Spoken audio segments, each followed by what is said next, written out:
जी YouTubers कैसे हैं आप। उम्मीद है आप सब खैरियत से होंगे।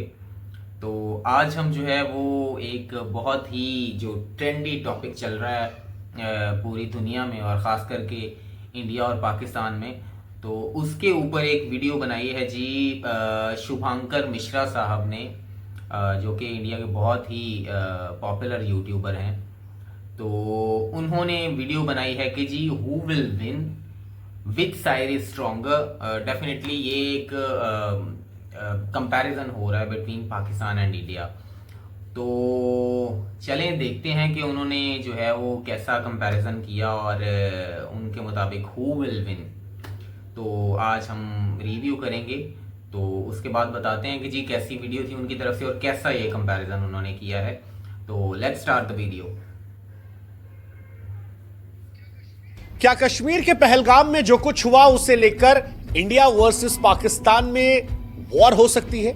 अगर भारत और पाकिस्तान में युद्ध होता है तो कौन जीतेगा? क्या पाकिस्तान के पास इतना पैसा है कि वो भारत से लंबा युद्ध लड़ सकता है? पाकिस्तान जिस एटम बम के दम पर बार बार धमकियां देता है, क्या वो भारत को वाकई में परेशान कर सकती है? दुनिया में कौन किधर खड़ा होगा, यह सवाल बड़ा महत्वपूर्ण है। क्या वॉर होगी? क्योंकि सोशल मीडिया पर जुबानी मिसाइलें खूब चल रही हैं। इंडिया से लेकर पाकिस्तान तक फिलहाल न्यूज रूम जो है वो युद्ध के अखाड़े बन गए हैं। माहौल बिल्कुल बना है कि इंडिया पाकिस्तान में वॉर होने वाली है, कभी भी हो सकती है। दोनों देश के नेता जो है एक दूसरे के खिलाफ खुलकर बोल रहे हैं। लेकिन सवाल यह है कि क्या वाकई में कश्मीर को लेकर यह वॉर हो सकती है? जिस तरह से भारत ने पहलगाम पर आतंकवादी हमला हुआ उसके बाद झेलम को लेकर एक बड़ा फैसला किया, ऐसा लग रहा है कि पाकिस्तान उसे झेल नहीं पा रहा। पाकिस्तान से बहुत शोर आ रहा है। पाकिस्तान खुलकर भारत को धमकियां दे रहा है कि अगर पानी रोका तो यह वॉर की तरफ पहला कदम होगा। पाकिस्तान धमकी दे रहा है कि हम पानी रोकने पर हिंदुस्तान की जबान खींच लेंगे, सांसें बंद कर देंगे, कश्मीर के दरियाओं में खून बहा देंगे। बिलावल भुट्टो तो और आगे बढ़कर कह रहे हैं कि सिंधु दरिया हमारा है, या तो हमारा पानी बहेगा या खून बहेगा। लेकिन हमें लगा कि जब ये सारी चर्चाएं चल रही हैं तो क्यों ना इसका जवाब ढूंढा जाए। हालांकि अगर दिल पर हाथ रखें तो हिंदुस्तान से लेकर पाकिस्तान और सारी दुनिया को इस सवाल का जवाब पता है कि अगर भारत और पाकिस्तान में युद्ध होता है तो इस युद्ध का नतीजा क्या होगा। लेकिन फिर भी हमें लगा कि भावनाओं से आगे बढ़ के एक रियलिटी चेक करते हैं। बकैती करने की जगह, ज्ञान देने की जगह, टीवी पर जो वो हो हल्ला शोरबाजी होती है उसकी जगह असलियत देख लें। और असलियत की शुरुआत पैसे से होती है, क्योंकि सारा खेल पैसे का है। और जहां तक पैसे की बात है, भारत की 3.5 ट्रिलियन डॉलर की अर्थव्यवस्था है, जो पाकिस्तान की केवल 376 अरब डॉलर की अर्थव्यवस्था से 10 गुना बड़ी है। अब यहीं से समझ में आ जाता है कि भारत एक लंबी जंग को लड़ सकता है, लेकिन अगर पाकिस्तान भारत से युद्ध लड़ेगा तो कुछ ही हफ्तों में पाकिस्तान टूट जाएगा, क्योंकि उसके पास पैसा नहीं है। और ये इमोशंस पर हम नहीं कह रहे, ये भारत और पाकिस्तान की अर्थव्यवस्था के आंकड़े बताकर कह रहे हैं। आपको जानकर हैरानी होगी कि पाकिस्तान की सेना का बजट भारत के रेलवे के बजट से कम है। अगर सैनिकों की बात की जाए, भारत के पास 14.5 लाख सक्रिय सैनिक हैं, जो दुनिया की चौथी सबसे बड़ी सेना है। जबकि पाकिस्तान की बात करेंगे तो 6.5 लाख सैनिक हैं। भारत का रक्षा बजट जो है वो 80 अरब डॉलर के आसपास है, जबकि पाकिस्तान का रक्षा बजट जो है वो 7-8 अरब डॉलर के आसपास है, यानी भारत से 10 गुना कम। और उसमें भी जो पैसा है वो आईएमएफ, चाइना की उधारी, उनके अनुदानों के सहारे है। जिस एटम बम को लेकर पाकिस्तान लंबी लंबी डींगे हाँकता और कहता है जी पाव पाव के एटम बम है, छोटे एटम बम है, बड़े एटम बम है, ऐसे एटम बम है। देखो, परमाणु युद्ध को लेकर आपको ये बात माननी पड़ेगी कि दुनिया में कभी भी ये हमला होगा तो वो बर्बादी करेगा।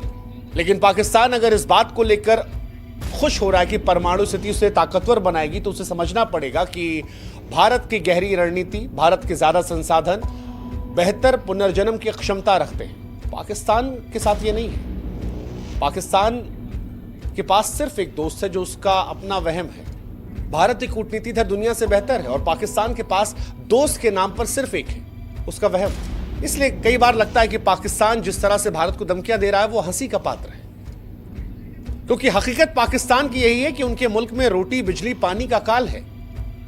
वो भारत से जंग की बातें करते हैं, लेकिन अपने देश को संभालने की स्थिति में नहीं है। भारत से ख्वाबों में जंग जीत सकते हैं, हकीकत कहानी अलग है। और यह इतिहास भी गवाह है, यह आज की कहानी नहीं है। साल 1947 में पाकिस्तान ने कश्मीर को हड़पने की कोशिश की, भारतीय सैनिकों ने उल्टे पांव दौड़ाया था। साल 1965 में पाकिस्तान ने युद्ध छेड़ा, उन्हें लगा कि शायद हम कमजोर हो गए हैं। लाल बहादुर शास्त्री साहब ने उस वक्त लाहौर की दहलीज पर ले जाकर तिरंगा फहराया था, हवा टाइट कर दी थी। साल 1971 में पाकिस्तान के 2 टुकड़े हिंदुस्तान ने कर दिए थे। दुनिया में सबसे ज्यादा सैनिकों का आत्मसमर्पण उसी दौरान हुआ था। 93,000 सैनिकों ने समर्पण किए थे और वो तस्वीरें आज भी पाकिस्तान को शर्मिंदा करती हैं। पाकिस्तान 2 हिस्सों में बंट गया था, बांग्लादेश, और आज भी पाकिस्तान उस बात को लेकर रह रह कर किलसता रहता है। 47 में बने पाकिस्तान के 2 टुकड़े हिंदुस्तान ने एक झटके में कर दिए थे। हम वही हैं। 1984 में पाकिस्तान ने जब होशियारी से सियाचिन पर कब्जा करना चाहा, हमने सियाचिन से उसे भगा दिया। ऑपरेशन मेघदूत हिंदुस्तान की वीरता का प्रमाण है।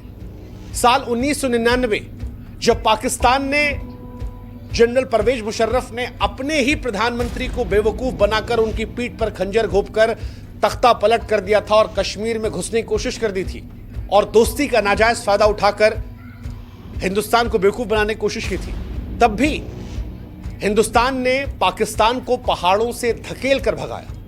आलम यह था कि पाकिस्तान अपने सैनिकों की लाश उठाने नहीं आया, उन्हें कबूल नहीं कर रहा था। और उसके बाद पाकिस्तान प्रत्यक्ष तौर पर लड़ने कभी नहीं आया। वो कभी पुलवामा, कभी उरी, कभी संसद पर हमला, कभी ताज होटल पर हमला, कभी पहलगाम, लोगों को भड़काकर, फुसलाकर, धमकाकर हिंदुस्तान में हमले करवाए। सीधी लड़ाई पाकिस्तान की हैसियत नहीं रही, जिस तरह से इन युद्धों के बाद पाकिस्तान को हमने सबक सिखाया। तो जिस शिमला समझौते को पाकिस्तान बार बार कहता है कि अब तोड़ दिया जाएगा, उसका लिहाज पाकिस्तान ने रखा कब? 99 में, सियाचिन में? कब रखा पाकिस्तान ने? कभी नहीं रखा। संसद हमले में, ताज होटल हमले में, उरी में, पुलवामा में। पाकिस्तान को याद रखना चाहिए कि पाकिस्तान, भारत ने तुम्हें बार बार हराया है, दुनिया ने तुम्हें अपमानित होते हुए देखा है, और जिस परमाणु धमकियों के दम पर तुम बार बार अटैक करने की बात करते हो कि पाकिस्तान के पास हकीकत में और कुछ नहीं है, ना जल शक्ति, ना थल शक्ति, ना वायु शक्ति। तीनों शक्तियों में हिंदुस्तान के आसपास भी पाकिस्तान नहीं फटकता। और ये मैं हवाबाजी में नहीं कह रहा हूं, ये आंकड़ों में कह रहा हूं। पाकिस्तान के पास सिर्फ एक चीज है, परमाणु शक्ति। लेकिन पाकिस्तान, अगर तुम पहले वार करने की मूर्खता करोगे तो ये याद रखना कि भारत का जवाब ऐसा होगा कि नक्शों पर तुम्हारा अस्तित्व खोजने में इतिहासकारों को मुश्किल होगी। भारत एक शांति प्रिय देश है जिसने परमाणु शक्ति बनाने के बाद यह कहा था कि भारत की नीति नो फर्स्ट यूज है। अटल बिहारी वाजपेयी साहब ने कहा था कि हम पहले इस्तेमाल नहीं करेंगे परमाणु शक्तियों का। लेकिन यह बात याद रखना, हम पहले इस्तेमाल नहीं करेंगे, यह सच है, लेकिन भारत की क्षमता कंप्लीट डिस्ट्रक्शन की है। यानी जब तबाही हम मचाना शुरू करेंगे तब पूर्ण तबाही मचाएंगे। और पाकिस्तान जिस परमाणु ताकतों की बार बार धमकियां देता है, भारत अब उससे वहां पर भी बेहतर हो गया है। पाकिस्तान के पास 170 परमाणु हथियार है।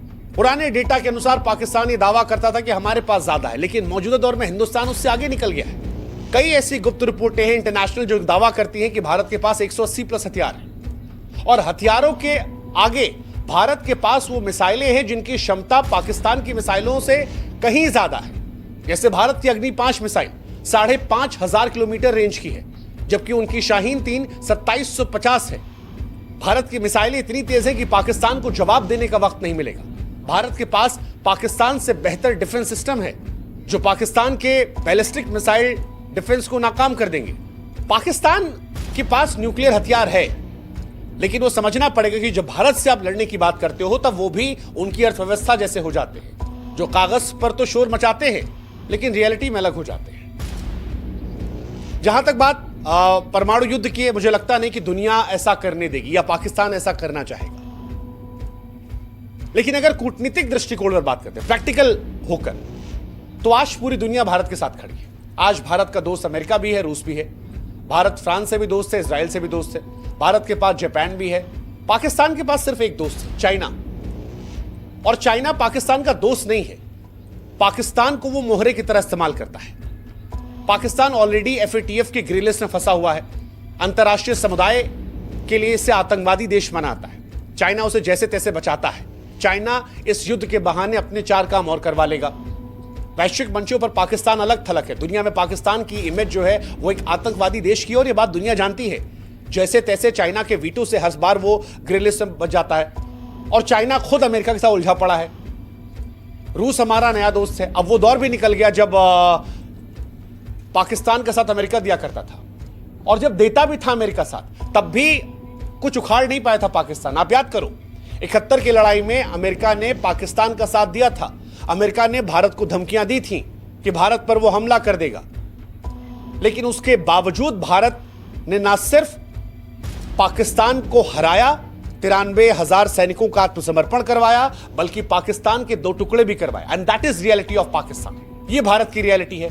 सबसे बड़ी बात, जिस कश्मीर में पाकिस्तान को लेकर आवाजें उठने लगी थी, इस घटना के बाद उस कश्मीर ने भी पाकिस्तान को अलग थलग कर दिया। कश्मीरी भी इस बार खुलकर कह रहे हैं कि भाई साहब, हम तुम्हारे साथ नहीं है। तुम्हारे साथ रहकर हमें मिला क्या? तुम्हारे पास जो कश्मीर का हिस्सा है वहां कौवा नहीं आता, हमारे यहां कम से कम लोग तो आ रहे हैं।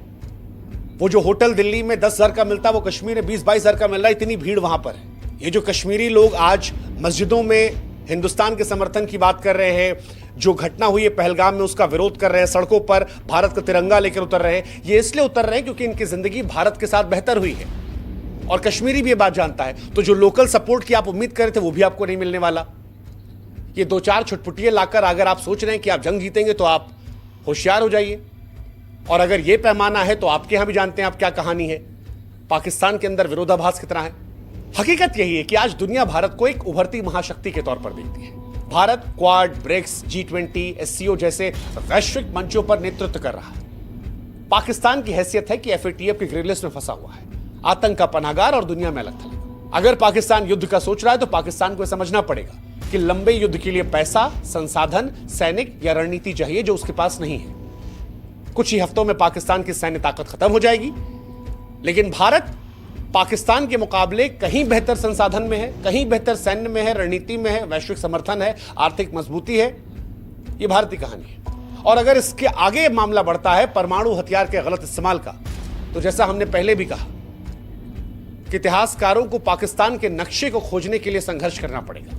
भारत को नुकसान होगा, हो सकता है हमारा आधा शरीर छलनी हो जाए, लेकिन पाकिस्तान को कोई ढूंढ नहीं पाएगा, यह गारंटी है। और पिछले लड़ाई इसके सबूत है, चाहे वो 71 की लड़ाई हो 2 टुकड़ों में बांटने की, करगिल की लड़ाई हो, बालाकोट का जवाब जिस तरह हमने दिया, पुलवामा हमले का जवाब, ये पाकिस्तान को याद रखना चाहिए। 12 दिन के अंदर आतंक के तमाम अड्डों को नेस्तनाबूद कर दिया था, F-16 गिरा दिया था। और जिस अभिनंदन की चाय को लेकर वो कई बार मजाक उड़ाने की कोशिश करते हैं, पाकिस्तान की संसद में बयान है कि अभिनंदन को लौटाने का दबाव किस तरह था, किस तरह लोगों के पैर थर थर कांप रहे थे। और ये हिंदुस्तान का जवाब नहीं है, ये पाकिस्तान की संसद में उनके सांसद का बयान कोट है कि टांगे कांप रही थी, डर ये था भारत हमला ना कर दे, इसलिए अभिनंदन को लौटाया। ये चाय की नौटंकी सोशल मीडिया पर, टीवी डिबेट के तमाशों में अच्छी लगती है। रियलिटी जो है इससे बहुत अलग है। और रियलिटी यही है कि ये वो भारत नहीं है जो खामोश बैठता था, ये भारत है जो फैसले ले लेता है। अब हम उससे आगे निकल रहे हैं, जहां एक गाल पे थप्पड़ खाओ, दूसरा आगे कर दो। अब यह है, अगर गाल पे थप्पड़ मारोगे तो ऐसा मारेंगे कि लौट के गिरोगे। जवाब देते भी हैं, हिसाब भी करते हैं। और इसीलिए इस रियलिटी को पाकिस्तान को भी एक्सेप्ट करना होगा कि जिस देश के गोदाम खाली हो, हवाई जहाज जर्जर हो, अर्थव्यवस्था दिवालिया हो चुकी हो, वो भारत जैसी सैन्य महाशक्ति को चुनौती नहीं दे सकता। इतिहास के पन्ने जब पलटे जाते हैं, तो कुछ मुल्क अपनी वीरता से अमर होते हैं और कुछ कायरता से मिट जाते हैं। पाकिस्तान आज उसी दूसरी श्रेणी में खड़ा है, जिसने पराजय, पतन और प्रवंचना का प्रतीक है। हिंदुस्तान शांति चाहता है, पर शांति समाधान के साथ, सम्मान के साथ। भारत धैर्यवान है, लेकिन भारत कायर नहीं है। भारत सहनशील है, लेकिन भारत अपने आत्मसम्मान से समझौता नहीं करता। और अगर गलती से भी पाकिस्तान ने ऐसी कोई हिमाकत करने की कोशिश की, तो यकीन मानिए इस बार बांग्लादेश नहीं बनेगा, इस बार सियालकोट नहीं बचेगा, इस्लामाबाद का नाम भी जो है वो इतिहास में पहुंच जाएगा। तो ये बात उनको समझनी चाहिए, क्योंकि अगर इस बार ऐसा कोई युद्ध होता है, जिस तरह से पाकिस्तान हमें प्रवोक करता है या हमारे लोगों को मारता है या अपने दहशतगर्दों को हिंदुस्तान में भेजता है, और या इन सब के बाद भी वो हिंदुस्तान को आंख दिखाने की कोशिश करता है और कहता है जी पाव पाव भर के एटम बम है, तो जी पाव पाव के एटम बम वाले अगर युद्ध में आप जाएंगे, तो फिर इतिहास आपको ऐसे याद करेगा कि देयर वॉज अ पाकिस्तान। 1947 में बना था, 21वीं सदी में अंत हो गया। आशा करते हैं कि इंसानियत उस दौर में ना जाए। हकीकत, वास्तविकता को हम सब समझे। बार बार हम कह रहे हैं कि युद्ध हमें नहीं चाहिए। हम सहनशील लोग हैं, लेकिन आत्मसम्मान से समझौता नहीं करेंगे। हम वो देश हैं जो शांति चाहते हैं, धैर्यवान हैं, लेकिन हमारे धैर्य को कायरता में ना सोचा जाए, हमारी सहनशीलता को हमारी कमजोरी ना सोचा जाए।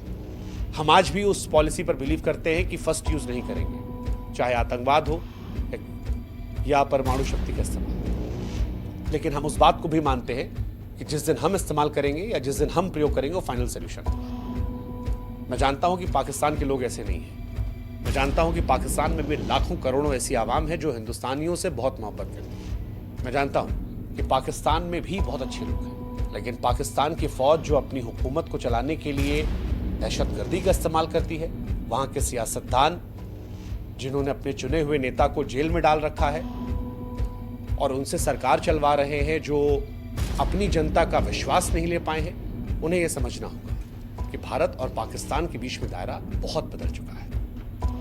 अब हमारी उनकी तुलना नहीं है। ऐसे में बेहतर है दहशतगर्दी बंद की जाए, बेहतर है आतंकवादियों का साथ ना दिया जाए, बेहतर है कि अपने देश पर ध्यान दिया जाए। नहीं तो देयर वॉज अ पाकिस्तान जो 1947 में बना और 21वीं सदी में खत्म हो गया। आशा करते हैं ऐसी नौबत ना आए, क्योंकि वहां भी इंसान है जो हमारे जैसे हैं, जिन्हें हमसे भी मोहब्बत है और हमें भी उनसे लगाव है, और इंसानियत कहीं भी हमें लगाव रहेगी। लेकिन धैर्य को कमजोरी न समझा जाए।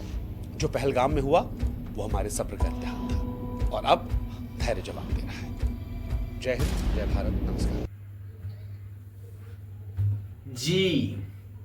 तो ये थी वीडियो जो कि शुभांकर मिश्रा साहब की तरफ से बनाई गई है, और उन्होंने कंपैरिजन किया है कि किसकी जो है वो स्ट्रेंथ ज़्यादा है और किसकी कम है। तो फर्स्ट ऑफ ऑल तो मैं ये बताना चाहता हूँ कि देखें, जंग तो कोई भी नहीं चाहता। पाकिस्तान भी नहीं चाहता, पाकिस्तान की आवाम भी नहीं चाहती, इंडिया भी नहीं चाहता और इंडिया की आवाम भी नहीं चाहती। तो ये फिर अल्टीमेटली जो है वो चीज़ टेररिज्म, ऑब्वियसली सब उसको कंडेम करते हैं कि यार ये नहीं होना चाहिए टेररिज्म, क्योंकि अल्टीमेटली आवाम को इसका नुकसान भुगतना पड़ता है। बाकी ये है कि डेफिनेटली इंडिया की इकोनॉमी बड़ी है, इंडिया एक बड़ा मुल्क है रकबे के एतबार से भी, और उनकी जो पॉपुलेशन है वो भी ज़्यादा है। बट ये है at the end of the day, जब बात आती है जंग की, तो फिर बड़ा छोटा कुछ भी नहीं होता। फिर होता है कि मुझे जीतना कैसे है। फिर ये नहीं होता कि मेरे पास वसाइल कम हैं ज़्यादा हैं, सब कोशिश करते हैं कि भाई मुझे जीतना है। तो बाकी ये है कि एक बड़ी अच्छी एग्जांपल जो है वो मैं सुन रहा था कि पुतिन को एक ना जो है एक जर्नलिस्ट ने पूछा कि आपने उस पे जिस कंट्री के साथ उसका चल रहा है, यूक्रेन पे अटैक करने से पहले आपने ये नहीं सोचा कि अगर ये कल को एटॉमिक वॉर में तब्दील हो जाती है तो क्या होगा। तो पुतिन ने कहा कि जी मुझे एक टाइम पे मैंने खुद से पूछा कि अगर ये एटॉमिक वॉर बन जाती है, चूंकि जाहिर है यूक्रेन के साथ जब उसके जो साथी दोस्त हैं वो आएंगे, तो एटॉमिक वॉर में तब्दील हो जाती है ये चीज़, तो दुनिया तबाह हो सकती है।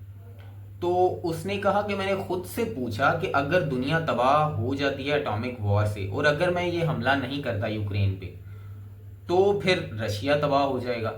तो उसने कहा कि अगर मैं नहीं करता तो रशिया तबाह होता, तो मैंने ऐसी दुनिया का क्या करना है कि जिसमें रशिया ही नहीं है। तो इस वजह से मैंने फिर बेखौफ होके यूक्रेन पे जो है वो अटैक स्टार्ट किया। But at the end of the day honestly जंग किसी को भी नहीं चाहिए, और ये किसी भी मसले का हल नहीं है, क्योंकि पाकिस्तान जो है उसके भी अपने तहफ़्फ़ुज़ात हैं कि जी बलूचिस्तान में टेररिज्म होता है, हमारे केपी में टेररिज्म होता है, तो वो ये पाकिस्तान की तरफ से होता है कि जी इंडिया की तरफ से ये सब चीज़ें सपोर्ट मिल रही है टेररिस्ट को, तो इंडिया की तरफ से जो है वो पाकिस्तान पे इल्ज़ाम लगाया जाता है। नो डाउट इसका सारा जो फ़ायदा है वो टेररिस्ट ऑर्गेनाइजेशंस को होता है। बाकी ये सब डिफरेंट चीज़ें हैं डिफरेंट लेवल्स पे। तो अगर हम वीडियो की बात करें तो वीडियो अच्छी थी, उन्होंने कंपैरिजन किया, बहुत सारी चीज़ें जो हैं वो पाकिस्तान की जो स्ट्रेंथ शो करती हैं वो इसमें मिस हैं, तो वो भी होनी चाहिए थी। बाकी ये है डेफिनेटली वो एक इंडियन है तो इंडिया को सपोर्ट करेंगे। जाहिर है मैं पाकिस्तान से हूँ तो मेरा जो है वो इंटरनली तो मेरा एक पाकिस्तान की तरफ ही होगा ना एज। तो मैं पाकिस्तान के लिए मेरे दिल से निकलेगी चीज़ें कि यार पाकिस्तान अच्छा है, ये वो सब चीज़ें। तो वो इंडियन है तो ऑब्वियसली इंडिया की तरफ से ही वो उनका वो पलड़ा भारी रखेंगे। But at the end of the day war किसी को भी नहीं चाहिए, एवरीबडी वांट्स पीस। तो सबको पीस चाहिए, अच्छी खुशहाल ज़िंदगी चाहिए। तो इसी के साथ ही जो है वो मेरी आज की वीडियो ख़त्म करते हैं, और नेक्स्ट वीडियो में आप कमेंट्स में बता सकते हैं कि किस पे बनाई जाए। तो इंशाल्लाह